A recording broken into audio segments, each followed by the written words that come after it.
तो फिर यहाँ रसोई में आकर खड़ी हो गई। सारा होमवर्क हो गया क्या? मंजुला जी ने नंदिता की तरफ देखते हुए कहा, जो एक तरफ खड़ी होकर उन्हें खाना बनाते देख रही थी। नंदिता को शुरू से ही खाना बनाने का बहुत शौक लगता था।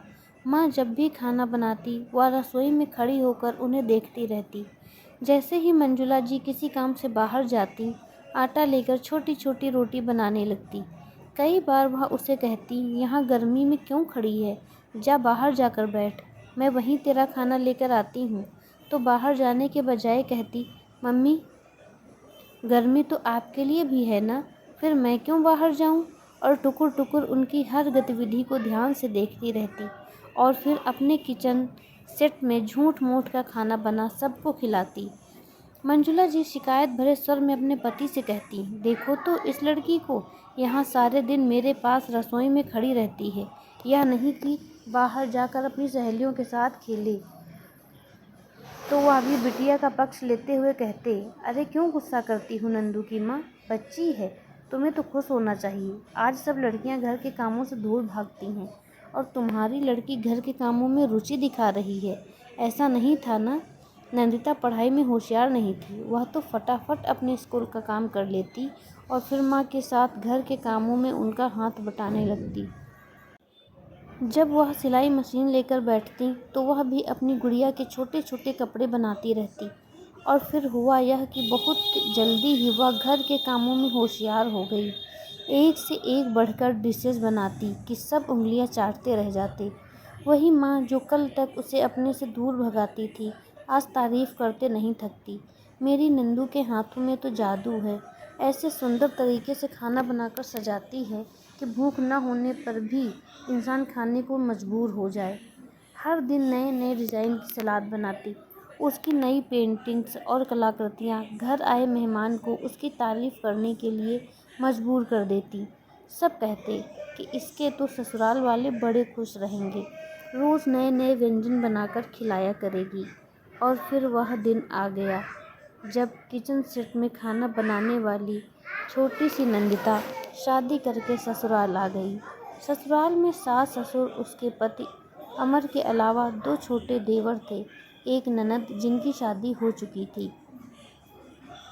ससुराल में पैसे की कोई कमी नहीं थी, पूरे घर में कीमती सामान ठूंस ठूंस कर भरा हुआ था। लेकिन घर देखकर ही लग रहा था जैसे सासू माँ को घर के रख रखाव का ज़्यादा शौक नहीं है। पूरा घर अस्त व्यस्त हालत में था।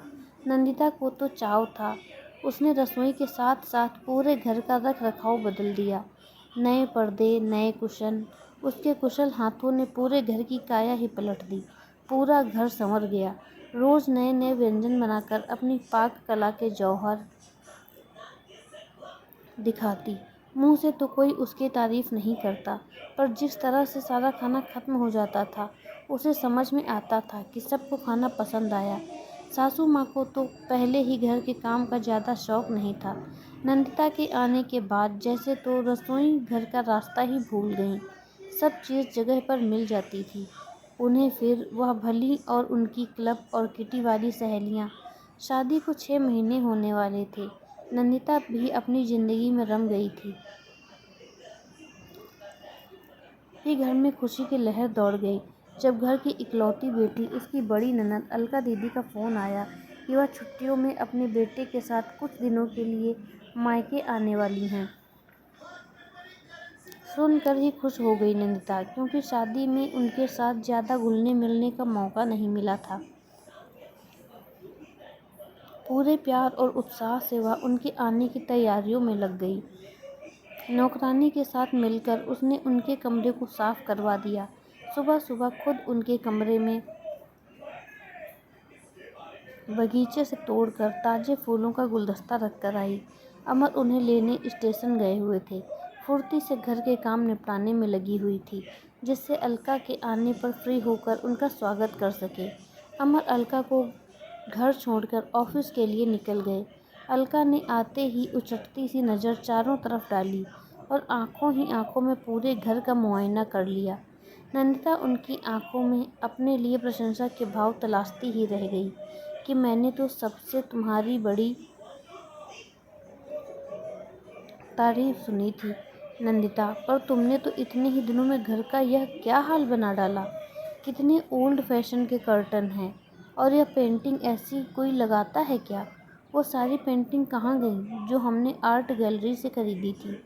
नंदिता, सच में तुम्हारा टेस्ट तो बहुत ख़राब है। इसी तरह के कुशन कवर मैंने तुम्हारे मायके में देखे थे। हाँ दीदी, ये मैंने ही बनाए हैं। नंदिता ने बताना चाहा, वह तो मैं देखते ही समझ गई थी कितने गंवारू लग रहे हैं। खैर, कोई बात नहीं, अभी मैं यहाँ कुछ दिन रहूँगी। मार्केट चलना मेरे साथ, कुछ लेटेस्ट फैशन का खरीदवा दूँगी। मम्मी, आपने नहीं टोका इसे मनमानी करने से। वह तो आते ही शुरू हो गई। मम्मी जी को अपनी पार्टियों से फुर्सत कहाँ जो घर की तरफ ध्यान दें। और जिन पेंटिंग की वह बात कर रही थी, वह तो घर का पेंट होने के बाद पता नहीं स्टोर रूम में कहाँ पड़ी होंगी। अरे बेटा, मैंने तो सब कुछ इसके ऊपर छोड़ दिया है। अब इसका घर है, जैसे चाहे रखे। मैं वह फिल्मों वाली टिपिकल हिंदुस्तानी सास नहीं बनना चाहती। सासू माँ ने अपना पल्ला झाड़ते हुए कहा, क्या बुराई है इनमें दीदी। मेरे फ्रेंड की मम्मी को तो इतने पसंद आए कि पूछ रही थी कहाँ से लिए हैं। घर भी एकदम चकाचक रहने लगा है भाभी के आने के बाद। गार्डन देखा आपने, इतने सुंदर सुंदर प्लांट लगाए हैं भाभी ने, खुद नर्सरी से लेकर आई हैं वो।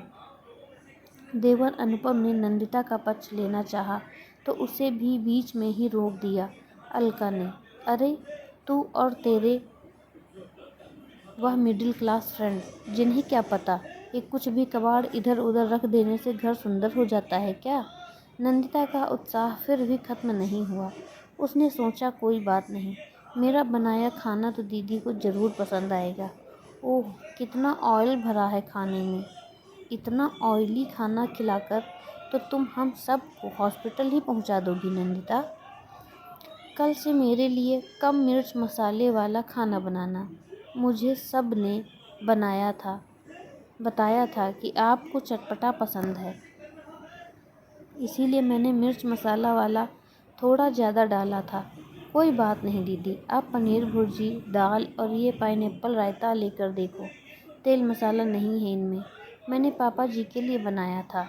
अलका ने खाना ऐसे मुंह बनाकर खाया जैसे ज़बरदस्ती पेट भर रही हो। अगले दिन नंदिता ने मिर्च मसाले कम डालकर खाना बनाया। यह क्या बीमारों वाला खाना बनाकर रख दिया है। तुमने देखो, सब्जी में तो कोई रंग ही नहीं आया। लगता है तुम्हारी माँ ने तुम्हें खाना बनाना भी नहीं सिखाया। अलका ने नाक सिकोड़ते हुए कहा, खाना अच्छा नहीं लगा, फिर भी भिंडी की सब्जी आपने 2 बार ली दीदी। अनुपम ने छेड़ा तो आंखें दिखाने लगी अलका। अब यह तो रोज़ की ही बात हो गई।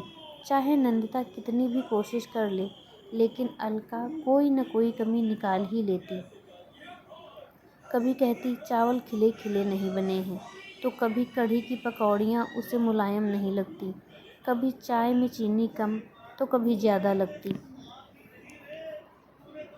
नंदिता को समझ नहीं आ रहा था कि अलका को खुश करने के लिए करे भी तो क्या। अमर को अपने ऑफिस और काम से फुर्सत नहीं थी, और मम्मी जी देखकर भी अनजान बनी हुई थी। मायके में सबसे सुघड़ और सलीकेदार समझी जाने वाली बेटी ससुराल में फूहड़ गंवार ठहरा दी गई, जिसे खाना बनाना तक नहीं आता। अभी अलका को आए कुछ ही दिन हुए थे कि अलका के पति राजीव भी अपनी किसी मीटिंग के सिलसिले में वहां पहुंच गए। उस दिन वह घर पर ही थे। दोपहर में खाने का टाइम होते ही नंदिता ने टेबल पर खाना लगाया। सब लोगों के आने से पहले ही डोंगों का ढक्कन खोलकर देखने लगी अलका। ओह, यह क्या किया तुमने। रायते में कितना सारा जीरा तैर रहा है, और यह काली दाल किससे पूछ कर बनाई। कम से कम एक बार मुझसे पूछ तो लेती। इससे अच्छा तो मैं आज खाना कहीं बाहर से ऑर्डर कर देती। तुम तो मेरी बदनामी करवा कर ही रहोगी। अरे वाह, खुशबू तो बहुत अच्छी आ रही है। अलका के पति राजीव जीजू ने खाने की टेबल पर बैठते हुए कहा, वाह भाभी, मज़ा आ गया। इतना स्वादिष्ट खाना बहुत दिनों बाद खाया। मिर्च मसालों का ऐसा संतुलन, मेरी माँ की याद दिला दी आपने तो। उनकी बनाई काली दाल में बिल्कुल ऐसा ही स्वाद आता था और रायते में इसी तरह ऊपर से जीरे का छौंक लगाती थी वो। अपनी ननद को भी कुछ सिखा दो। रसोइये का बना कच्चा पक्का बेस्वाद खाना खाकर बोर हो चुका हूँ मैं, सच में। राजीव ने खुले दिल से तारीफ करते हुए कहा, आपको यह खाना अच्छा लग रहा है जीजाजी? दीदी को तो भाभी के हाथ का खाना बिल्कुल अच्छा नहीं लगता। रोज़ भाभी को कहती हैं, उनकी माँ ने उन्हें कुछ सिखाया, खाना बनाना भी नहीं सिखाया। देवर अनुपम ने चुटकी लेते हुए कहा, ऐसा क्या? तो फिर ऐसा करते हैं, आज रात का खाना तुम्हारी दीदी से बनवा लेते हैं।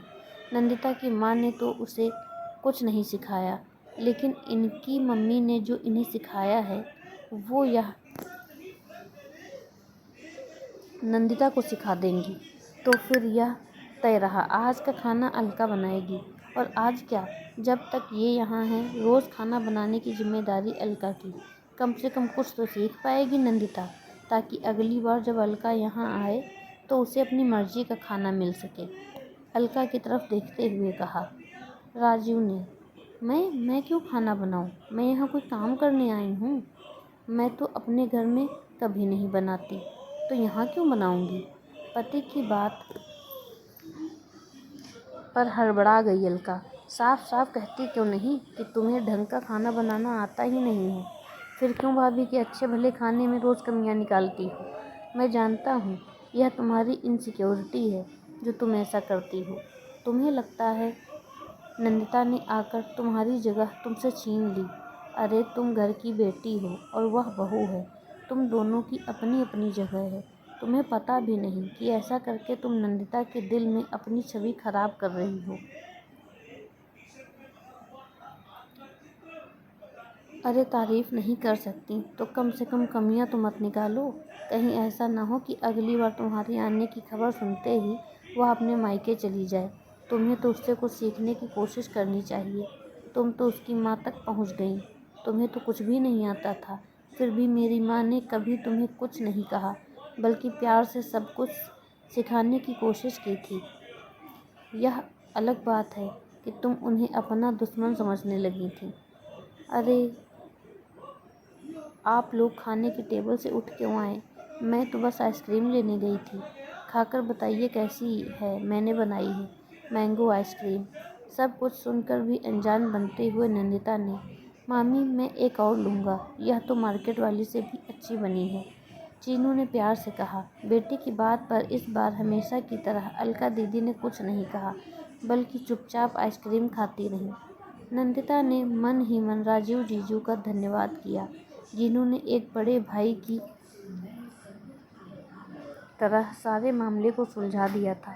अनुपम के सब कुछ बताने पर उन्होंने नंदिता से वादा किया था कि वह अपने तरीके से अलका को समझाने की कोशिश करेंगे। और अलका दीदी को देखकर लग रहा था कि शायद उन्हें कुछ कुछ समझ में आ गया है।